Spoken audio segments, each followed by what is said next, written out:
ndashima Imana naje ngaha muri repentance bijenyene ariko ndashima Imana ko n'umushinganayo wanje yaje hama nkabashima Imana ko namubwira ukigira 10 akavuga ati turarubusa ko tutazigira 10 ariko ubuye pastor ayivuga mu mwaka byumva kabiri hama nashaka gushima Imana ndabashimire mwebwe abakozi b'Imana nshimire mu pastori akagira Imana n'ahaba nabiwe bose yafashije gusenga ijoro umwana wanje apfuye yafashwe nyene apaye umudedemura amaso ariko ubuye ni muzima nawe telefone acaranyitaba acambwira ubwo nyene garakira nafasha turizera umwana acaragira namwe bandi bogera umugisha bwakijya kimaze mwadutangiye mwarize ubugingo bwacu Imana ibagirire neza amen.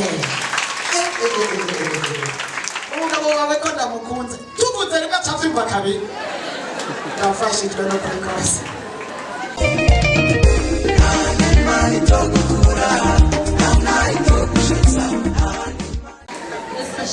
amen. Hano ndashima Imana kuba nkihumeka cyo cyambere Imana nihabwa icyubahiro amen. mvuye mu bihe bikomeye biteye ubwoba ariko ndashima Imana ko nshika sifa bigakumva amen. ndashimiye Imana kandi ndashimiye n'abamfashije gusenga by'ukuri kandi by'uburyari kabisa umuntu wese azi ko yasengeye Imana muhesha amen. ndashimiye Reveriye na Regina na Juste n'ukuri twese bizobibagira mu buzima mwana no kuri buzima bwawe haleluya. ndashimiye nawe papa Imana ibahezagire ndashimira n'umugabo wanje yitwayeho neza amen. Imana ibahezagire haleluya. Dukomera amashi umwami wacu Yesu amen. Abanaje ngo mashimire Imana ko yarize umwana wanje urupfu je nararyamye mu ijoro mbona umwana agwa mu mazi ubwo ayo mazi cyambona indani hari umuriro acavayo yazigiye cyambona n'umupapa ngahanya cyambona aza kumutora ngo tutware kwa muganga cyandavyuka nesenga mu mwanya cyandavyuka mu gatondo abwira umwana ati mbiriza mwana sinamubwiye bw'ingere narose kandamuha ryahuye ugereye ku ishure iribuye uzokamurishira mu isakoshi amakaye yawe kabisa je handaza muri petition ngari kwa gatatu subiye inyuma muhira cyabona mbira ati burya rero umwana wawe yahaswe gusha yatesa amavuta nyene ahiye agiye guterura ateruza amakara abiri yasafuriya ishakoroka amocha mugwa mu maso yari ku maguru ariko nasanze umwana ari muzima atacu yabaye navuga ati Yesu ntabwo icyubahiro kuko Imana baratega Imana ikabitwereka Imana ibashibitegura Yesu nashimye amen. Nashimiye Imana ejo cyo kumwo w'Imana ngaha nari kuri moto hamashaza imodoka idutanga imbere ishizanye kudutangira twakuye tujaniyo tugwa mu ibarabara jewe cyandavayo ndasimbuka umumotari aguma rukenyereye badapfuye ariko nshimira Imana yuko ntacyo nabaye umumotari ntacyo yabaye twagiye turi bazima Yesu nashimye amashi menshi ku mwami Yesu Mana yarahabaye kandi yarabarinze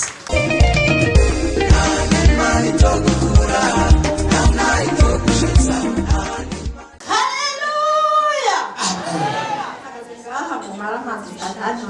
Imana ko Imana yacu ikomeye cyane mbashimye ntahe ku bijyanye n'ikimazi umukozi w'Imana yatanze imasha ishambere coco je nashe mu mashengero menshi mugabo nta nahamwe nari bwabone umukozi w'Imana ashobora gutangira ikimazi shengero rero imashe jewe tuvuye ngaha gutanga ikimazi kubw'iyo mpamvu narahezegewe cyane rwose kubera bwari bubaye bwa mbere ngabibona satani rero ntabwo byamuhimbaye na gatoya nk'uko umukozi w'Imana yahejeje kubivuga yuko inama zakoranye bakabona yuko ibyo abadayimoni bishonze none bari kubaterwa k'umugwanizi jewe tumashe tuvuye ngaha ku mugoroba naragize abesi urazi ko mumenyereye yuko iyo abantu bagize abesi kenshi na kenshi no guhemba umuntu ntarema bashobora kujyana muri moroke jewe rero sinagize abesi yo mu mutwe nagize abesi y'ijisho ijisho ryaracitse umutsi hagati mu jisho amaraso acaruzura ijisho ryose abantu duheje bakambaza babaye kandi ntazi ikintu na kimwe cyashoboye kuba ishitse mugira ngo ngire ndiraba nsanga ijisho ryuzuye amaraso no hejuru hanyuma rero baca bamarira ati none ko iryo jisho ategeza kuritwara kwa muganga w'amaso genda urondera agati kuri farumasi hamushiremo ndagenda ndagashiramo nzindutse kwa muganga arampima acarambarira ngo wagize apesi y'ijisho none urabona ko hypertension namubwira nti rero hypertension ngwaye bakanga bambwiye ko ata hypertension ngwaye acambarira ati imana usenga irakomeye kuko jewe niko ndabiraba apesi y'ijisho bari kugira apesi yo mu mutwe ngo wagize apesi y'ijisho mugende ufate imiti wahama deso mene ziheze uyihejeje ngo uzoze turabe ko ushobora kuryopera ubu rero ijisho ryanje ntizokopegwa amaraso yose yaraheze mu jisho umeze neza. Haleluya. Yeni amasengesho na cyakimaze.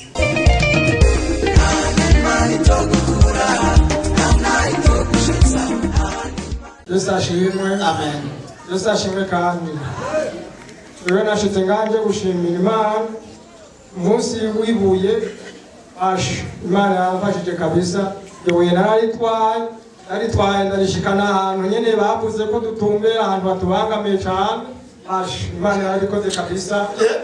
Nari mvise ikintu cy'amadayimoni imbeba zingana ntabwo nozivuga cyane mugabo ubu hasigaye imbeba zibiri gusa nizo sigaye zibiri gusa nizo sigaye hejuru ku bantu basha kabisa nizo zari zinemeye cyane rwose naho nyura ku maguru kw'izosi hagati na hagati nkaguma niyama sinasindira na bukebuke ariko ubu kugeza ubu kuri iyi saha zihari imbeba zibiri gusa zonyine hejuru ku mabati Imana ishimwe cyane.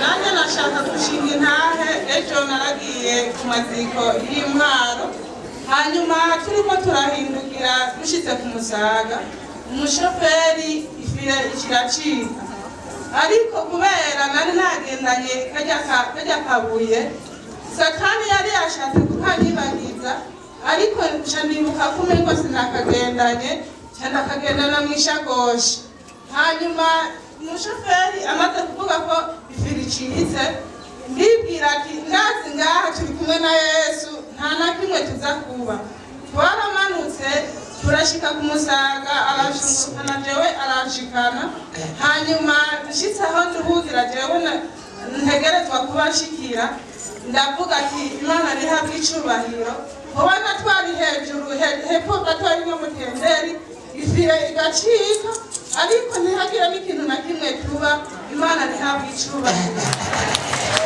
Ashimwe kandi akabuye nyene no kuri kose. Haleluya. Yesu nashimwe. Nashaka gushinga iyindi ntahe yakajya kabuye nyene jewe ahantu nakorera abakiriya ahantu natangariza bari baragiye abakiriya bashorera bose sinzi icari caratumye bagenda hanyuma aho maze gushiriraho kajya kabuye nari naciye ndagahitana ariko naragashubijeho nukuri abakiriya barongeye kugaruka bashorera amafaranga menshi naho naca ibihumbi 200 ariko ubu nciye ibihumbi 700 Haleluya. Yewe ariko tuduze icyubahiro cy'umwami Yesu. Ibihumbi 700 ku munsi n'ukuri kose. Imana iriko irakora cyane nkari hano. Nakabuye. Yesu ashimwe.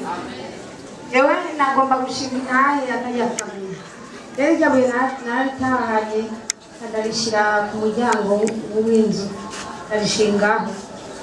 Ku munsi wa gatanu ndagenda gukora baca abasuma baraza barugura baratwara ibintu byose abaca babita hanze biranka ko bivaho ariko barantelefone burega ngo utora ibintu byawe byose babisanzarije hanze byose shitse ndaza ndabibona narumva bakomye induru wowe urafise umuti kubona byose babisoranya yagiye n'igina urahari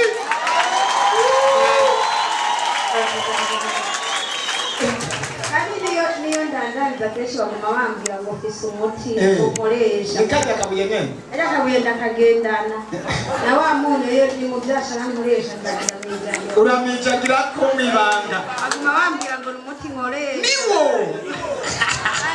ababwiye nje muti wanje ni Yesu yawumaye kandi ntuzigera uhera upambana imyaka yose ntuzohera no kuri kose ariko dukomera amashyi umwami wacu Yesu z'uno munsi zirafashije rwose.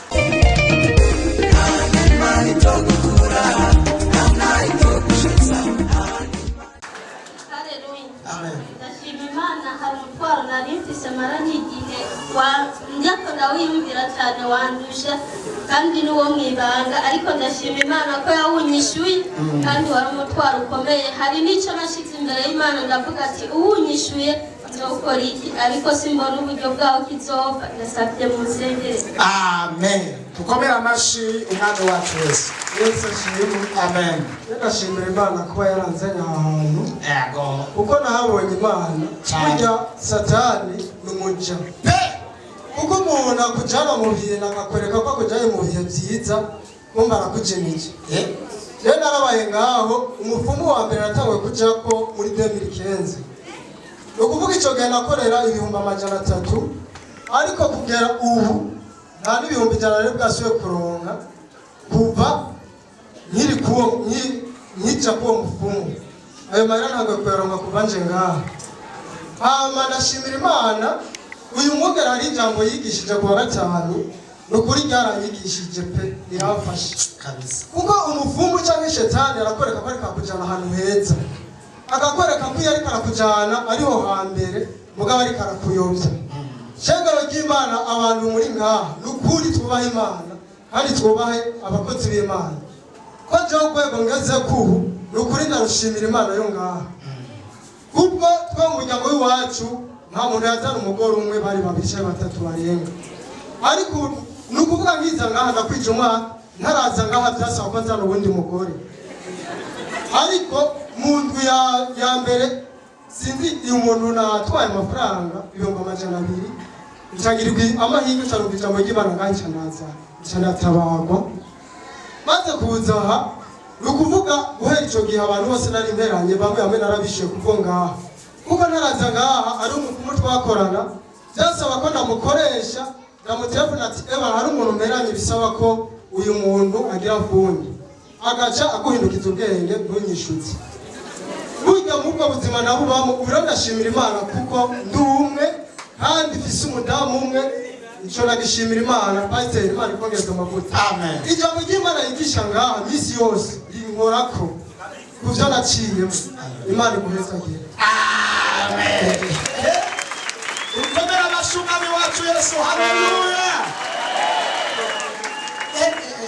Uwo yari yavutse ko muyu umwaka uhetse utari guhera adagwikije bane abo bose yari yabasize ku murongo abo yagomba kutwara. Yewe mwami wanje Yesu yagutwara amahero uri kuraraba wamuvugisha yari yescroke abantu bakomeye cyane abantu yatubwiye ati nescroke abantu jewe bakomeye kandi bakaza baje kumfata awo mupfuma kaca bahindukiza.